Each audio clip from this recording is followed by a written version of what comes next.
রংতুলির আঁচড়ে প্রাণ পেয়েছে নির্জীব কাঠ, তাকে তাকে সেজেছে বই। বৈচিত্র্যময় হয়ে উঠেছে প্রতিটি স্টল। অপেক্ষার পালা শেষে দুয়ার খুলেছে বাঙালির প্রাণের বইমেলার। নতুন রং আর বইয়ের ভাঁজ খোলা গন্ধে মেতে উঠেছে বাংলা একাডেমি আর সোহরাওয়ার্দী উদ্যান প্রাঙ্গণ। মাঘের হিমেল সন্ধ্যার ঝিরিঝিরি বাতাসে এ গন্ধ যেন আরও ছড়িয়ে পড়েছে চারদিকে। জুলাই গণ অভ্যুত্থান, নতুন বাংলাদেশ বিনির্মাণ প্রতিপাদ্য নিয়ে শুরু হয়েছে এবারের বইমেলা।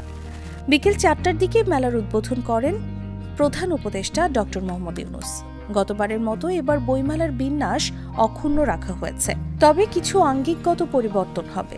বিশেষ করে মেট্রো রেল স্টেশনের অবস্থানগত কারণে গতবারের মেলার বাহির পথ এবার একটু সরিয়ে মন্দির গেটের কাছাকাছি স্থানান্তর করা হয়েছে। টিএসসি, দোয়েল চত্বর, এমআরটি বেজিং প্ল্যান্ট এবং ইঞ্জিনিয়ারিং ইনস্টিটিউশন অংশে মোট 4টি প্রবেশ ও বাহির পথ থাকবে। খাবারের স্টলগুলো ইঞ্জিনিয়ারিং ইনস্টিটিউশনের সীমানা ঘেঁষে বিন্যস্ত করা হয়েছে। খাবারের স্টলগুলোকে এবার বিশেষভাবে সুবিন্যস্ত করা হয়েছে। নামাজের স্থান, ওয়াশরুম সহ অন্যান্য পরিষেবা অব্যাহত থাকবে। শিশু চত্বর মন্দির গেটে প্রবেশের ঠিক ডান দিকে বড় পরিসরে রাখা হয়েছে, যেন শিশুরা অবাধে বিচরণ এবং তাদের কাঙ্ক্ষিত বই সহজে সংগ্রহ করতে পারে। দায়িত্ব গ্রহণের পরপরই পরিবেশ দূষণ রোধে পলিথিনের ব্যবহার রোধে সর্বোচ্চ গুরুত্ব দিয়েছে অন্তর্বর্তী সরকার।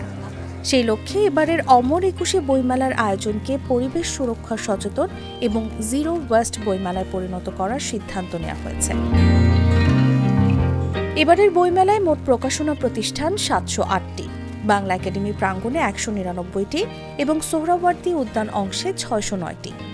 এবার মোট প্যাভিলিয়নের সংখ্যা ৩৭টি, বাংলা একাডেমি প্রাঙ্গণে ১টি এবং সোহরাওয়ার্দী উদ্যান অংশে ৩৬টি।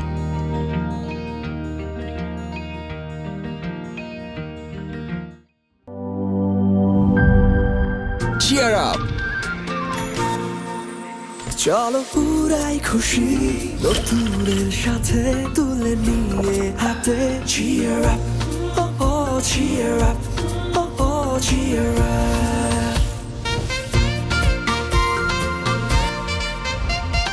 চুমুকে চুমুকে enjoy the life. চলো পুরাই খুশি তুলে নিয়ে হাতে। Cheer up, oh oh, cheer up. চিল হবে রিফ্রেশিং মুডে। চিয়ার আপ, চলো উড়াই খুশি।